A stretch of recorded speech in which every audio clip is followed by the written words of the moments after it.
আল কোরআন মুজিজা, পৃথিবীর সর্বকালের সবচেয়ে বড় মুজিজা হচ্ছে আল কোরআন। অতএব আল কোরআনের সেই মুজিজার বিষয়টাও আমাদের মাথায় রাখতে হবে। মুজিজা দেখে মানুষ অভিভূত হয়। ঈসা আলাইহিস সালামের মুজিজা দেখে তখন প্রচুর লোক ইসলাম গ্রহণ করেছে না?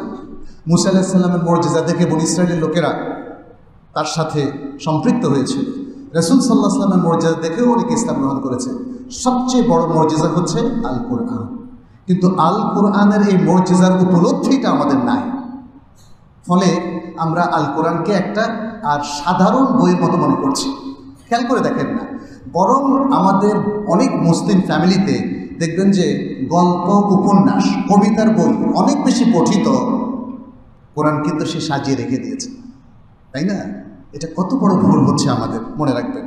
এবং সর্বশেষ আমি বলবো, কোরআন থেকে প্রত্যেকটা আয়াত থেকে, সূরা থেকে যে শিক্ষা আল্লাহ তাআলা এখানে রেখেছেন সেটা কিন্তু আমাদেরকে নিতে হবে, শিক্ষাটা অর্জন করতে হবে। আল্লাহ তাআলা যে এতগুলো গল্প সেখানে বললেন, আদম আলাইহিস সালামের গল্প বলেছেন না, মুসা আলাইহিস সালাম, ঈসা আলাইহিস সালাম, অন্যান্য নবীদের গল্প, ইয়াকুব আলাইহিস সালাম, ইউসুফ আলাইহিস সালামের, এটা কি গল্পের বই বলেন? না, ওর মধ্যে আমাদের জন্য অনেক শিক্ষা আছে। কিন্তু আমরা মজা করে গল্প পড়ি ইউসুফ আলাইহিস সালামের কাহিনী, কিন্তু শিক্ষা আমরা নিচ্ছি না। এই ধরনের কাহিনীগুলোর মধ্যে সবার জন্য শিক্ষা রয়েছে।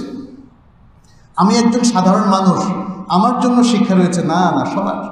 এই সমাজে যারা সাধারণ মানুষ, পেশাজীবী মানুষ, ব্যবসায়ী, প্রশাসক, যারা সমাজের অধিপতি, সমাজের যারা লিডার, প্রত্যেকের জন্য কিন্তু এখানে শিক্ষা রয়েছে। অতএব আমরা সবার প্রতি আহ্বান জানাই যে কোরআনের শিক্ষা থেকে আপনারা নিজেরা আলোকিত হন এবং মানুষকে আলোকিত করুন। সর্বশেষ আরেকটা কথা বলে শেষ করব।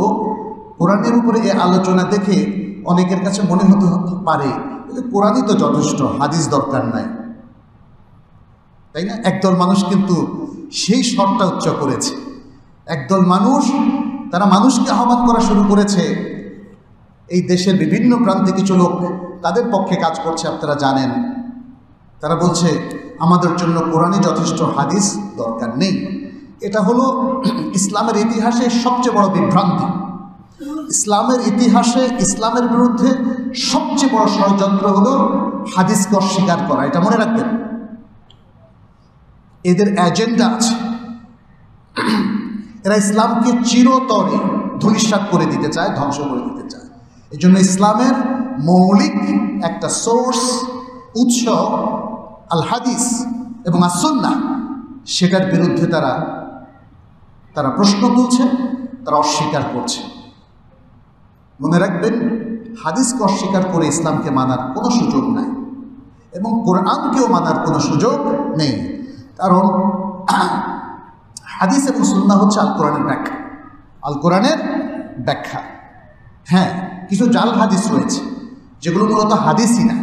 জাল হাদিস কথাটাও আসলে একদম ঠিক না। জাল জিনিস তো আর হাদিস হতে পারে না, পারে না। কিছু দুর্বল হাদিস রয়েছে, সেই ব্যাপারে 1400 বছর ধরে আমাদের উলামায়ে কেরামের বক্তব্য স্পষ্ট।